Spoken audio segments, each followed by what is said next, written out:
past generations understood love differently. Because Totally. if everyone's growing up and they don't see a healthy version of love, then I think it's hard to, almost impossible to create it in your own relationships because you've just never seen that practiced. Like, I No, mean, just watching, family TV shows in the 80s or 90s is not going to cut it. I mean, I remember totally. there's a friend of mine who got married in, British guy got married in Dallas, and a bunch of us were there. We're all a bunch of digital nomads going to this one place to celebrate this guy's wedding.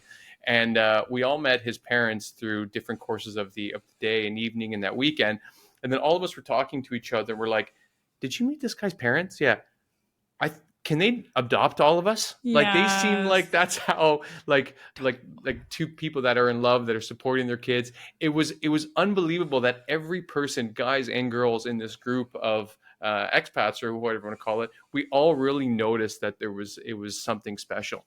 And so, Totally. like, I don't know, maybe now that we have some awareness of, oh, I should check in more with myself for how this person is making me feel, or how I'm interacting in an environment, can maybe help people move towards better communication.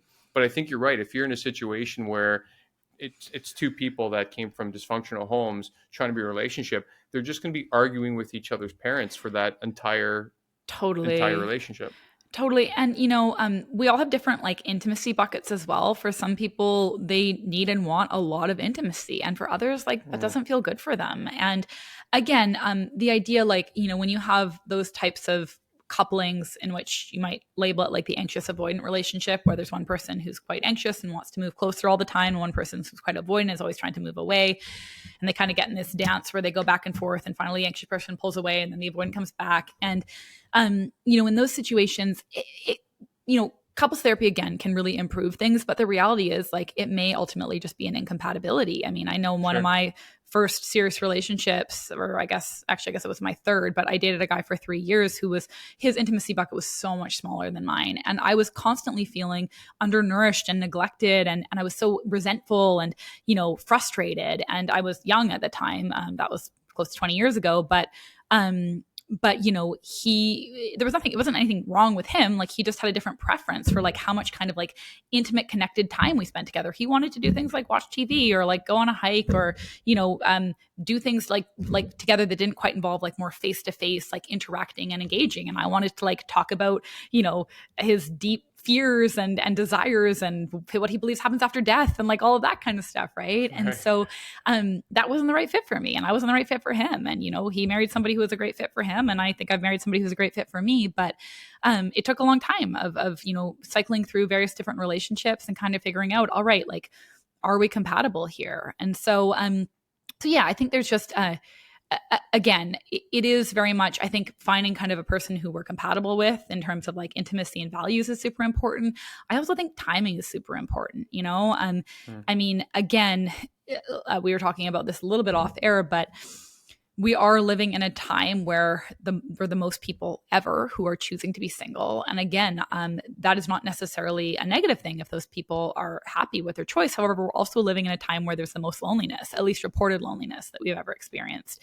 And our right. culture really does kind of reinforce and perpetuate individualism and hyper independence, and tell us, the goal is to like make sure you live on your own, and, drive a car versus taking public transit, and, do all these things by Right. yourself, work from home. Like, what a lonely experience, right? Like, of course we're all disconnected and feeling lonely. And so I say that because, yes, we're kind of in a place where individualism, independence is so celebrated.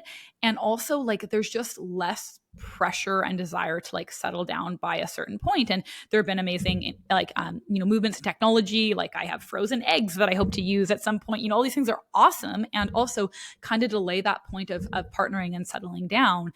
And so there are some people who would choose to live their lives single versus getting into a relationship, unless that relationship feels like really, really worth it to them. So I think Right. we're kind of in a state where, yeah, we have the most people ever who are choosing either singledom or kind of more like shorter term superficial relationships. And what happens with that is that, as I said, kind of after a few months to basically like 6 months to 2 years, but even as short as 3 months, some of those attachment fears start coming online. And so let's say, like, and I imagine you experience a lot of this in Barcelona Barcelona, in large metropolitan cities, you see a lot of it, but I certainly did in New York. People date for about like 3 to 6 months. And so you date somebody for like 3 to 6 months and it's like super fun and great and everyone's putting their best foot forward. And what happens in the beginning of a relationship is it's not just that you're seeing the best version of the person that you're dating. You're like, wow, this person's amazing. Oh my gosh, Michael's so great. He's so hot. He's cool. He's like, creative, all these things. But you're also seeing the best version of yourself because they're seeing the best version of you and they're mirroring it back to you. So for those first like 3 to 6 months, you're seeing this amazing person in front of you. And then you're also feeling really good about yourself. You're like, I am awesome. And I'm so cool. And this person loves me. And then inevitably, as intimacy starts to develop, which is very much what happens in the kind of imperfection and vulnerability, you start like feeling a little bit more annoyed with them, or you start seeing their flaws and they start seeing yours, and then those are mirrored back to you. And so that's usually when people want to end a relationship initially from a place of like fear or from a place of shame, like, oh, I don't like this. This person has expectations from me, or I've disappointed this person. And now I feel just like I did when I disappointed my mom, right?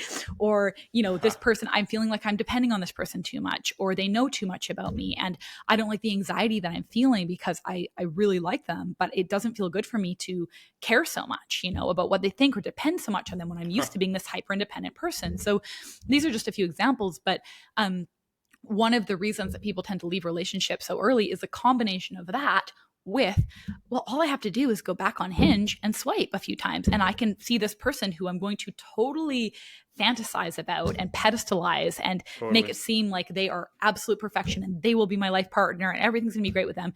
And then I'll move on to them. And so there was a time where we didn't have this access to all these other alternatives, like you said, or like I said earlier, I can't remember if this was off air or not, but like Instagram, porn, TikTok, like all of these different platforms that really show a very filtered, edited kind of expectation of perfection. So, I have clients who are like, oh, like then I saw something. I'm not going to use specific examples to prevent or to, protect confidentiality, but like I saw this thing about this person when they were naked that, I just like was so turned off by. And it's like a totally normal human thing that like we would all have. Right. And so like, right. So I think just with the whole coming back to when it's time to leave a relationship, if you are noticing it's in that kind of like 3 to 6 month period and, you've gone from being really interested in the relationship to suddenly feeling really turned off overnight, then it may be, I'm not saying it's not a reason to leave, but it may be that like, hey, you're having some of your own kind of trauma coming up there. And maybe you just need to set some boundaries and pump the brakes a little bit, take things a little bit more slowly. Or maybe you need to have a conversation with this person and share with them kind of like what you need and what you want versus pulling the plug on everything.